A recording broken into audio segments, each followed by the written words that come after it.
If I need to rush that deck switch, I'll do 1, 2, and then put the deck down. Not watching your other hand, because there's nothing in it. I'm rushing. It just looks like I'm cutting the deck down. That took the same amount of time.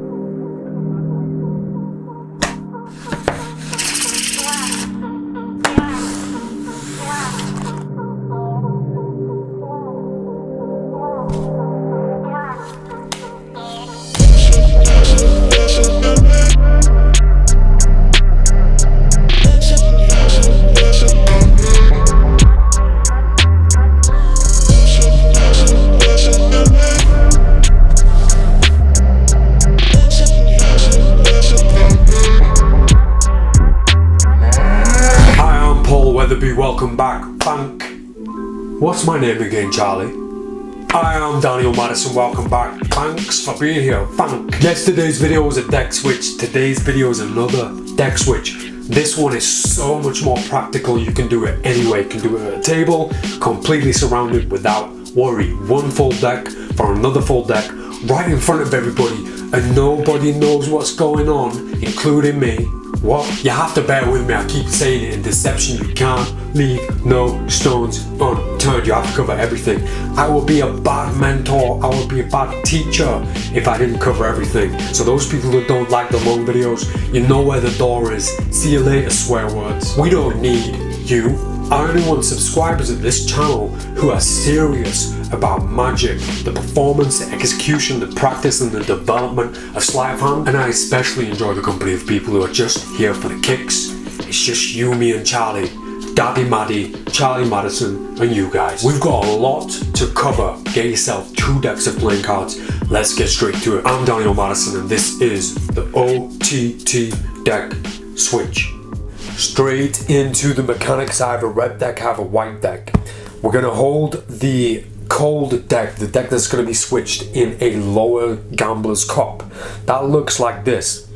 The top left corner of the deck, the outside corner of the deck, goes into the clunge of the hand. I think that's what they call it. Fingers 3 and 4 curl over the top edge of the deck like so.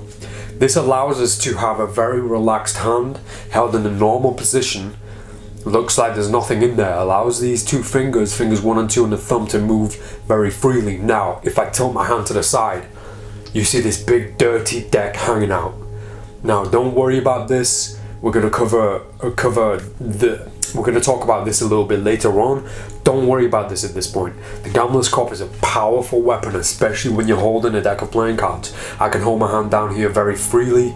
If I'm worried about this window, about you seeing the playing cards through this gap, I just close my thumb. I can hold my hand very casually, very normally, knowing that you can't see the deck in this hand. We'll talk about practice afterwards. So this is a deep or a lower Gambler's Cup. The word deep's nice, I like the word deep. Dirty deck in a deep cup. What you're going to do is take the deck that's in use. Once you're in position, you're going to take the deck that's in use and you're going to bring it over the top of this deck. That's where the name of the switch comes from. Over the top, like so. Over the top here, so that it looks like you're just holding one deck now. Very normal, nothing strange about the way you're holding this deck of playing cards, and you can still move your fingers and your thumb fairly freely. You have the added bonus of your free hand, your right hand, being able to cover the other angles. So now I'm free to move all the way around here, and I can move all the way around here as well because I'm tilting the deck upwards. So many angles that this big dirty deck is hidden from at this point. So if you think about it, when this is in the dirty position here, it's only there for a few moments until you get the deck, and now we're safe to add more cover, add more shade to this situation. So over the top, once again, this is what's going to happen with this deck. We're essentially going to pull this deck from here, kick this deck back, and then this deck's going to land here. So it looks like this. That's in slow motion, I guess. And what we're trying to do is make this look like we are simply executing a French cut. Now, I might be wrong about the name of this, but I've always called this a French cut that looks like this. You hold the deck at the ends here, at the outer ends. With your free hand, you're going to pinch the bottom half, pull it backwards, and slap it on top. I've always called that a French cut. I might be wrong about that. I know some people call it a slap cut because of that noise it makes, but I've always called it a French cut. So get used to doing this first, and then you're going to do that with the cold deck. Actually, that is the cold deck, with the cold deck in place. So I'm in position, I take the red deck. This is really good and wise practice. Cut this deck as much as you can with this deck held out. So do this a bunch of times. Do it in front of a mirror, do it in front of a camera if you need to. Do it until you are comfortable doing it, but also do it until you know that nobody's going to see this. Like if I do it here, you can see that. You can still see it now, you can still see it now. If I tilt up a little bit, you can still see it. I'm still working on it now. No, you can't see it. Bear in mind, we're only going to do that cut once, at the most twice, because once the cut here, once the deck switch. You don't have to do this, but I love doing this as an extra condenser. So this will be here. I take the deck, I cut the deck once, and then I cut the deck twice, and that's the deck switch. Now, we'll talk about all this afterwards, but if you get people used to seeing you doing this first, give them the deck to shuffle, load the deck, bring it back, and now when they see it the next time, they're not going to question it, and then the deck switch is achieved. A little bit of psychology that we will talk about afterwards. Once the deck is here, so essentially when this deck is here on top, when you're in position, finger one is going to go on the back of this card, and your thumb and finger two are going to grip this deck on the side. You want it to look like you are pulling that deck, you are cutting that deck, and that's what it looks like. Look what it looks like for real. Finger one goes on the top, thumb, finger two here. That's what it looks like for real. So it needs to look like that on the deck switch. So if I do it once like this for real, the second time it still looks like the same grip with my free hand, but I'm gonna go down to grab this deck at the very back end. And finger one stays on the back of this deck. So visually, the visual deception is that I'm still holding this. Obviously, I can't do this because that looks weird. Nobody does that. It wouldn't make sense to do that. But somehow, that finger on the back adds this visual deception that you are taking from this deck. So you don't, and by the way, you don't go like this and then this. You go straight down to the white, straight down. So if I cut here, one, then I'm going to go straight down and cut here.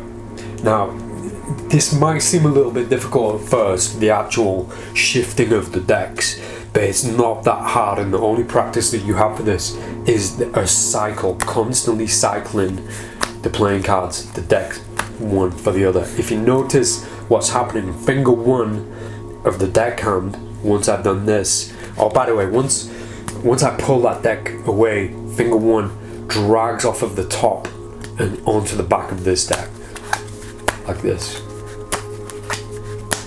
I mean, if you do that with the real deck for real, that's what happens. Finger one drops onto that packet. So you want that to happen with the deck switch. So it goes like this.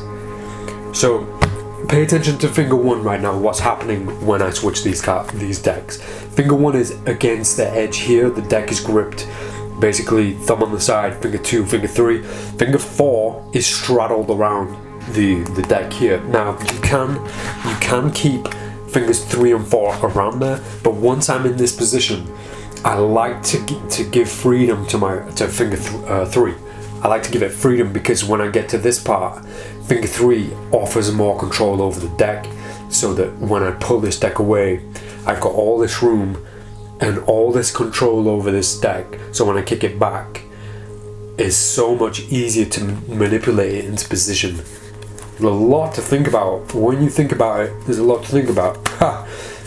So pay attention to finger one, what's happening with finger one right now. As soon as I strip this deck back, finger one kicks that deck all the way to the back of my hand as far as it can. My finger won't stretch any further back now. It is all the way back. And now I bring this deck over and I slam it down ahead of the deck by about halfway, just back into that natural position. If I go too far, it looks strange. It looks like I'm trying to hide something. If I don't go far enough, then it's hard to hide that deck underneath. You want to find about halfway point, a point that feels comfortable. Essentially this, I keep saying essentially, I need to stop that. I'm starting to remind myself of those people who say literally when they don't know what they're talking about. I'm going to stop using the word essentially. So the deck goes from here, and it needs to land in that same position where this deck is right now. So when I kick back, that ends up exactly where the other deck was. Now, the switch itself is going to be all about timing. It's all about timing. You don't want to do this. You don't want to be rushed, because for quite a few moments you're holding two full decks right in front of everybody, and that might be a scary thought. But as long as you don't stop moving, like if I was to stop here, then I give you enough time to clock that there are two decks. If I keep moving, doesn't matter how slow I go. It really doesn't matter how slow I go. All I want it to look like is this. I want it to look like I've cut the deck like this. So throwing the deck down, don't take that risk straight away until you know what you're doing.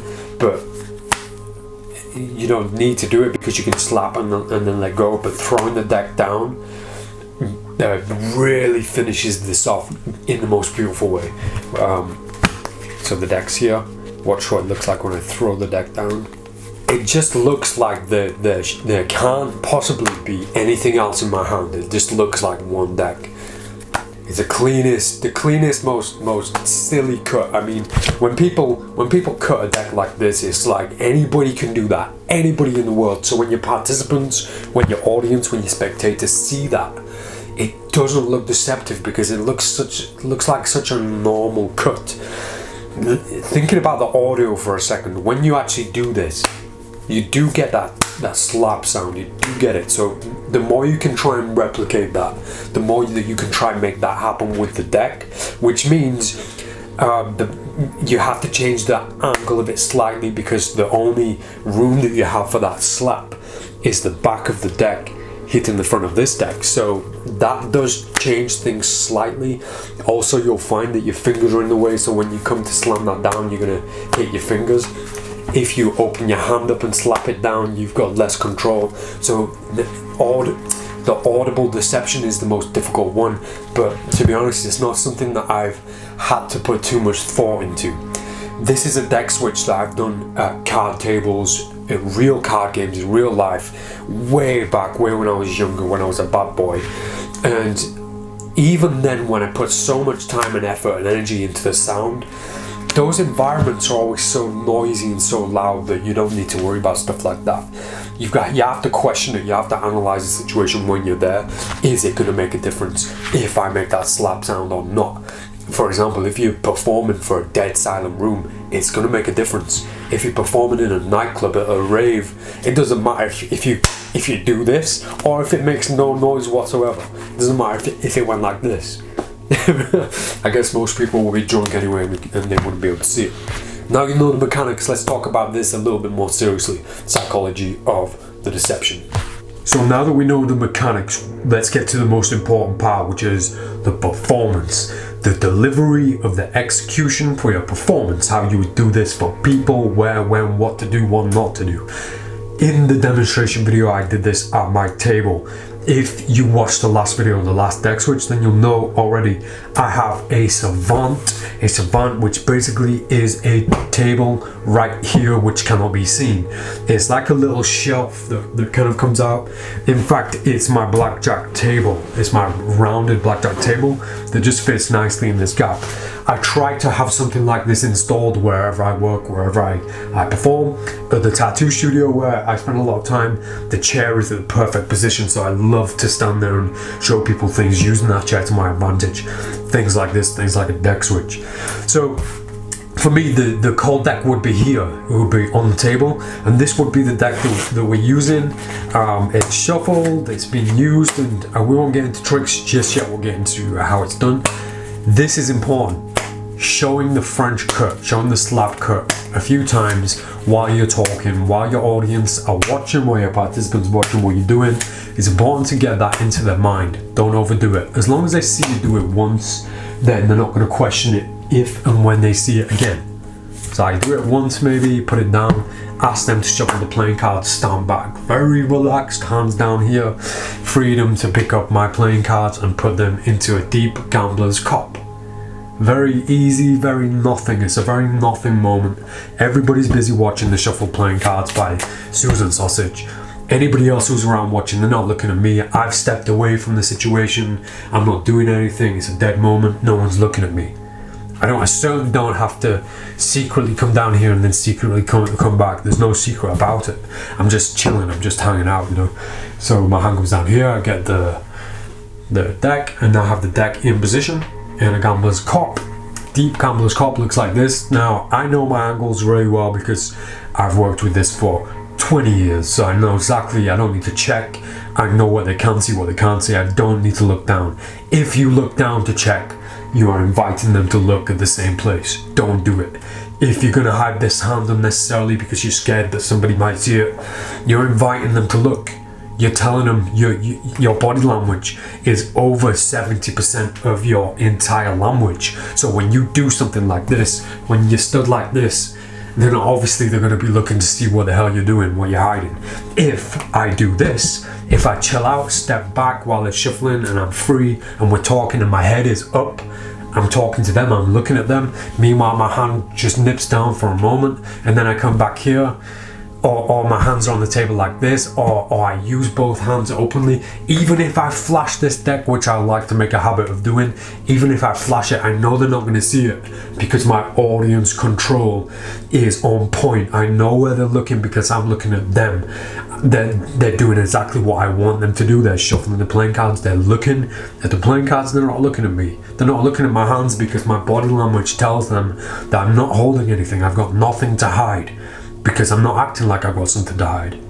So I have the deck in position. A very nice thing that you can do at any table, I guess, is your hands can just rest on here. Now, a really nice thing about this cup, when you come to a table, you don't want this bad boy hanging out of the side, this dirty deck hanging out of the side like this. What's nice about this when it's in gambler's cup is your hand's going to be forced to turn up a little bit. Most tables, because the deck's going to hit the side, so your hand's going to have to kind of roll like this, which is a good thing because you hide this angle, you hide the deck from the angle. This hand's free, so I can now come over the top like this. This looks like a very normal standing position. I'm just waiting around, waiting for the deck. Have you finished shuffling yet? Finished yet? You know, it's all very natural, normal movements that people are already used to. So I've got the deck, I come up here, I wait. I like to just stand almost ready for what's going to happen next. So I kind of stand prepared at this point. I'm like, have you finished yet? Have you finished? Are you shuffled? So I stand in this position. I usually always ask them to put the deck on the table when they're finished. I said it in the previous video, there's always something strange about saying, look, put the deck in my empty hand, look, nothing to hide. It's kind of an over-proving thing, whereas if you disassociate and detach yourself from the playing cards to the point where you say, don't even give them to me, just put them down when you finish. When you finish, just put them on the table. This gives them separation too, to step back and think, thank God that's over. Because shuffling for a participant is a big deal, and that's one of the huge things that takes their mind off and takes their eyes off of what you're doing. They're so focused on shuffling. It's such a huge pressure for a participant to shuffle a deck of playing cards that you can hide so much in that moment. So once the deck's on the table, I pick up. At this point, there's going to be a very dirty moment. I'm going to load the deck on top of the cold deck. I'm going to be holding two decks at once. Now, for people who are scared of this, maybe if it scares you, you're not ready. You need so much more practice. But I'm going to tell you everything that I can tell you about this. And one of the biggest things, when I've taught this to people in the past, one of the biggest problems happens at this very moment. Because when you naturally pick a deck up, this hand automatically gets ready to receive it, and it turns up. So this hand's going to turn up to receive it. Now, when you do that and you're holding out, you're showing them the deck. You're showing them the cold deck. It's the most dangerous moment. This moment is more dangerous than the switch itself. So at this point, I do not turn my hand up to receive the deck. I do not do it. My thumb moves up. It looks strange now when you're looking at it. Little protruding, moving sausage, little happy sausage. I take the deck, I come over here, my thumb moves up, the deck goes in, and then my hand goes up. It gives this illusion that my hand is turning up just because my thumb. I know you agree, Charlie, but can you try not to interrupt us? So my thumb moves up instead of my hand. It gives them the illusion that my hand is doing this. So I go from here, thumb goes up, and then as soon as I know that this deck, the play deck, is completely shading and covering the dirty deck, the deck goes up. So I don't do this. I've seen it happen so many times, and in your mind as well, you will think that you can turn your hand up at this moment right here, but no, you can't. There's too much flash and you have to wait until it's in your hand. And when you're practicing, it's going to feel strange because nobody does that. But when you do it for real, it just looks like such a natural thing. I'm not speeding, I'm not doing this. I'm doing it at a very normal speed, and it just looks like a normal thing. And you might think, stop banging on about this, Madison, but it's a very important moment. That's the most dangerous moment. So here, I grab the deck, thumb, hand. As soon as the deck's here, I don't want, there's that old saying, you don't run unless you're being chased. I've got nothing to hide because I've got nothing to hide. I'm not hiding anything, so why would I act like I'm hiding anything? The deck goes here. Most people want to rush into the switch at this point. I love to stand here for a little bit. I love to soak this in, the fact that I'm stood here with two decks and you don't know. There's something really nice and rewarding about that as a sleight of hand artist, as a performer, to stand here holding two decks and nobody knows. Now, because my hand's here, I can move my hand down while I talk. We're still conversating. Nothing's happening yet. The trick hasn't started yet. All that's happening is you shuffle the playing cards.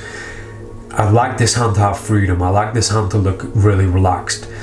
But as I said in the mechanics section of this lesson, if my hand's here, I can turn to almost every angle now. I've got so much freedom to move around and just be free. It's just such a nice moment. Now, when I'm looking down at this, I can see this, but you don't look down. You're never gonna look down. I'm never gonna look at these playing cards. I'm always looking up. I'm always looking at you. And when you're looking at a participant, the chances are they're always gonna be looking at you too. You get a lot of participants who want to burn your decks, but your body language and the way that you act and your persona, the way that you're presenting everything so freely and carelessly, that's going to make them relax too, and that's going to make them look up at you and look away from the situation. Remember, nothing's happening, right? There's no deception. You're just giving a deck of playing cards to someone to shuffle and they're giving it back to you. Nothing to worry about, nothing to hide at this point. As far as they're concerned, you're going to make them concerned if you act strange at this point. So let's start again. I have the deck in position. Take this deck. I almost went straight into it. So we're going to relax at this point. Relax for a moment. I like to take this deck, give it a cut. One cut. Cheers, Charlie. At this point, once I cut once, my hand goes down into position to take this deck. So the real cut, the fake cut. Now, there's a discrepancy right now. There's an argument. If I cut this deck twice, the order's not changing. I'm just putting it back into order. I don't usually do this. I don't usually do it. If I'm rushing, if I need to rush that deck switch, I'll do 1, 2, and then put the deck down. If I don't need to rush, which sounds backwards, I know it sounds backwards. If I don't need to rush, I'll just do one cut and that'll be the switch itself. Now that sounds backwards. If I'm rushing, it will look like I'm rushing. Watch this. It looks like I rushed through it all. It looks like I'm trying to get away with it. Whereas if I add another level to it, it no longer looks like I'm rushing. It just looks like I'm cutting the deck down. That took the same amount of time, but it seemed like there was a lot more time because a lot more happened. I hope that makes sense. So the most ideal switch would be this. Come up here, wait a few moments, you're talking, you're conversing, hit the switch, wait for a few moments, I'm talking, put the deck back down. At the same time, I just drop the deck underneath the table. We'll get to that next. But just take a note of how casual all this looks and how relaxed and easy everything is. I just take the deck, we're talking, nothing's happening. I cut the playing cards, I put them down. Now, I don't know if you noticed what happened there, obviously you do, because there's a red card on top. We're going to talk about that in a second. That's actually a technique. I will admit that was a mistake when I did it just then, but that is actually a technique that I would not worry about in this situation, because when you're performing this, you're going to be using two decks of the same color. Obviously, unless you're doing a color deck switch. I know, Charlie, I know. So from here,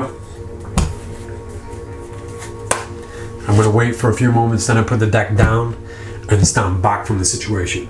Now, to you watching this, to you knowing this, you know that I'm putting the deck down here, so it looks obvious.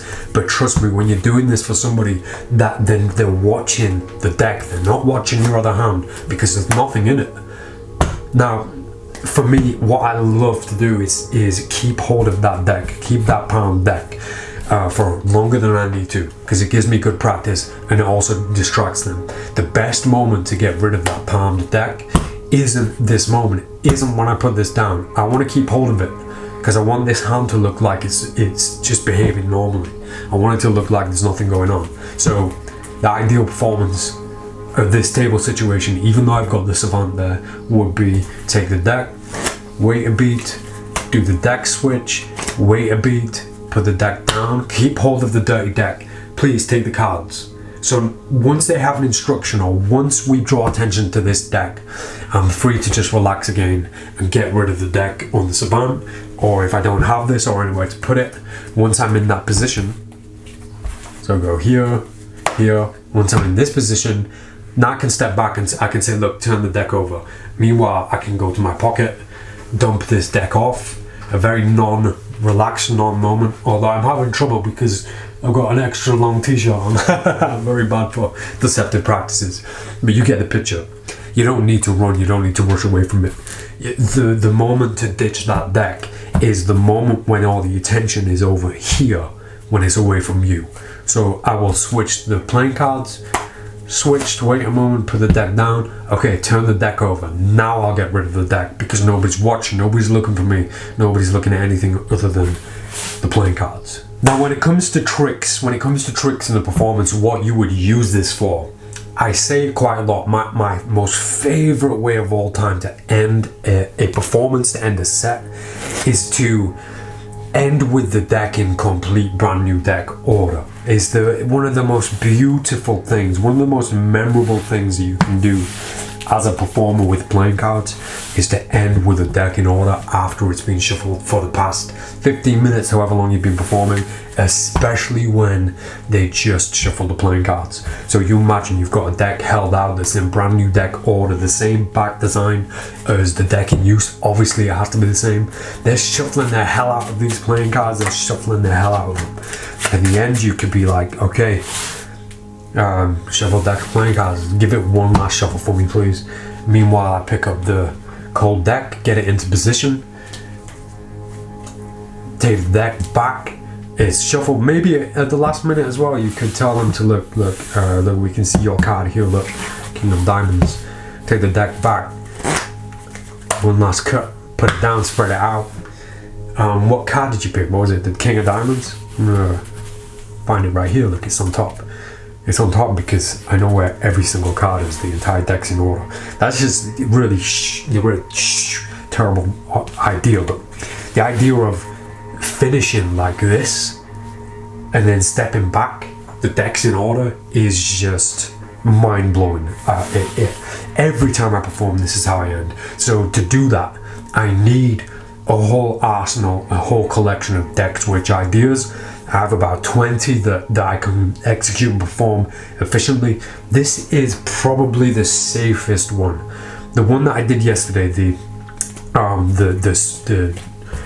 idea of, I can't remember what we called it, the mat deck switch. That one you have to choose your moments for it. This one, you don't need to wait until you're at a table. This one can be done completely clean without the table. So that's what we're going to look at next. And I have to tuck my top in because this t-shirt hangs over my butt of my back pocket, so it's not easy to get to that deceptive deck.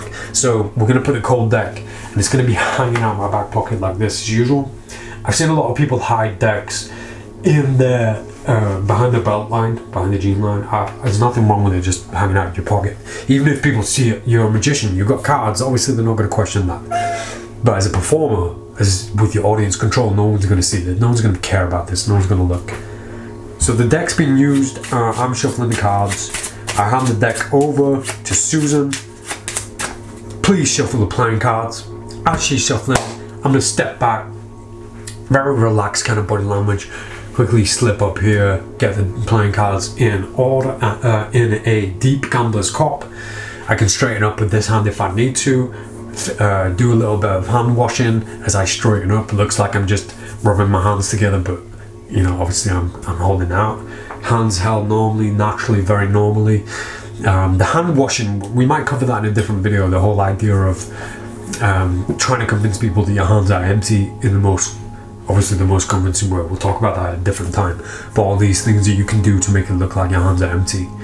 As soon as she shuffled, finishing the deck, in this case, she can't put the deck down on the table. Maybe she can, maybe there's one there. But if she can't, she's going to put them in your hand. You're going to hold your hand out. Your hand, she's going to put it in there, face down, like everybody does. This is not ideal. You want it to be face up for this switch, because the deck that you're using, the cold deck, needs to be the same way. Now, you might want to do this with the deck like this, with the deck face up. This will allow you to take the deck like this, face up, and do a switch. The problem with this is the faces. You might be using, there might be discrepancies in the faces. It's a bit of a risk that might bring with it unknown dangers at the moment. I would recommend highly only switching the deck that's face down. We'll cover the face up situation in a second with these two decks. So she's going to put the deck in my hand like this. Now, it's not ideal, but all I need to do is work my hand away around the deck like so. I hope you're in focus all this time. Like so. I bring the deck over, and I'm good to go. Right from the moment that she gave me the playing cards, I'm good to go. So now I can clip here, do the switch, hand her back the deck, or put the deck down somewhere, and all I just need to do is now get this held out deck to my pocket. So we don't need tables. There's plenty of ways around this. I'm very conscious of time right now. I know I'm talking quite a lot. There's a lot to say about this, but I want to offer up some trick suggestions. So let's take a look at that. Right, I'm not gonna lie to you, this one is dexterously challenging. Susan Sausage signs the 6 of spades. Welcome back, Susan. I take Susan's 6 of spades and I lose it in the deck. I give the deck back to Susan to shuffle. I have stolen Susan's playing card. So I've stolen the 6 of spades. As she's shuffling the deck, I'm going to go down to my savant and I'm going to drop the 6 of spades face down on top of a different deck of a different color. And if I don't drop it, I'm just going to simply put it down there and put it on top. Bring my hands back up, waste a little bit of time, spend a bit more time, go down and get the deck into a deep gambler's cup. I now have a white deck with Susan's card on top of it in a deep gambler's cup, all while she's shuffling. So she shuffles, she gives me the deck back, I take the deck. Bear in mind this situation, I have a white deck with Susan's card on top of it. I take back her deck that she's just thoroughly shuffled, like so, cut the deck, put it down on the table. Now I'm clean as hell.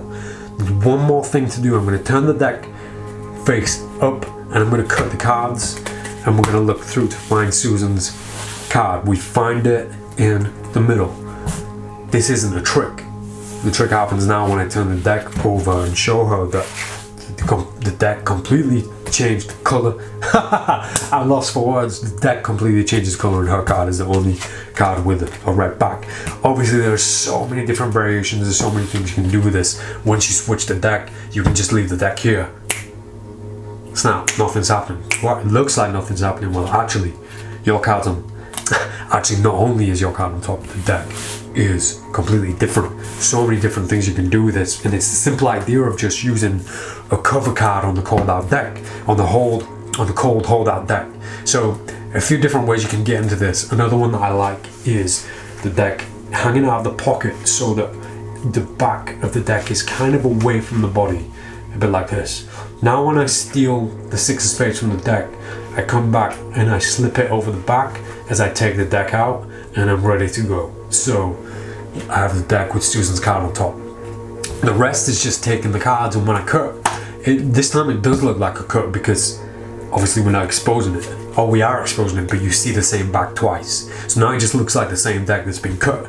I want to buy some time. I don't want them to reverse engineer this to the point where I cut the deck and they thought, hold on, you cut the deck. So I want to waste a bit of time now. I want to be here. I can even do this, turn the deck this way, execute a shuffle, turn back down. We still see a red deck. Shuffle again. And now shuffle for real. So that Susan's card gets lost inside. Snap my fingers. I'm so magician-y. Such a magician thing to do. And then search through and she finds her card. There's only one. And obviously using that without a trick, even with the signed card, it doesn't make a difference. If you use this without a trick, with a face-up switch, we're gonna have the deck this time face up. The white deck is gonna be held out face up. And then we're gonna take this deck face up and do the same thing. Now, it's a really nice moment here because when we cut, obviously the cards change because we cut the deck. Put the deck down. Now it looks like nothing's happened other than me cutting the playing cards, but really that you can then finally reveal that the entire deck is switched. Now I'm gonna finish right here with the idea of the savant. Now this savant is actually a table. It's hard. Most savants you can get are made out of canvas or net, and they allow for some beautiful things. If I'm sat down performing, which is very rare, but if I'm sat down, maybe I'm at a coffee shop, sat down at a coffee table, I have the beauty of the MADISON lap. I have my entire lap. I can throw a deck off the table and it's gonna land on my t-shirt or my jeans with no noise, or well, with a little bit of noise, but not noise that I'm gonna worry about. The problem with a savant that's not made out of canvas or net is it stops you from being able to do this. So I take the red deck, I switch, and it's red, and the switch is done. Now, you might not have heard that very well on the mic, but this deck really hit that table and made a noise, which is too much of a risk to bring into a performance. I have done this before where I've switched the deck and it missed the savant and splashed all over the table, and it's just funny, you know. I never worry about failures. You just learn from them, and it becomes a joke more than anything else. And even when you explain, oh, you know, I messed up, I was trying to switch this deck for this, and then it becomes a talking point. It becomes a really human thing, you know. We can't forget that we're all humans. But listen to this noise. Red, okay, red deck. So some cards fell down, and also I tried to put this mirror here to reflect the savant so you could see it, but it ended up being quite pointless. Anyway, that was the OTT deck switch over the top deck switch. Yes, please. If you're new here, thanks. Make sure you subscribe. You want to get those notifications every time I post a new tutorial. I just had to squeeze one more video in before we get to 50,000 subs. For 50 subs, I'm going to bring Susan back too. I have a lot more tricks I want to teach that need a participant, that need to be shown clearly, and Susan allows us to do that. So look out for Susan in the next video. By the way, the pink MADISON Advocate playing cards, these ones just being released on a short pre-order. They're coming very soon. It's my favorite deck of all time. I can't wait to get it. I have new court cards in there too, and I'm going to be revealing them very soon. And those who get to see them first are, as always, over at the Alliance, the Madvocates over at madison.ist. So if you want to see behind the scenes and you want to come into the production and see how I make playing cards, how I make these videos, come and join us over at the Alliance. We're all waiting for you. It's a friendly crowd and we don't let swear words in. So if you're a swear word, you know where the door is. Huge updates on the way for this channel. I have a lot of plans now that we're taking this serious. No more floppy sausages from Daddy Madison. What was that noise? By the way, I tend to teach on this channel the things I see people asking for in the comment section. So use that comment section below. Let me know what you want to learn. Let me know what you want to see in the future. I'm always there. I'm always listening. I'm going to try my best to spend more time with you in the comments after the video. Make sure you're there. I'll see you there. I'm Daddy Madison. This was the OTT deck switch. See you next time.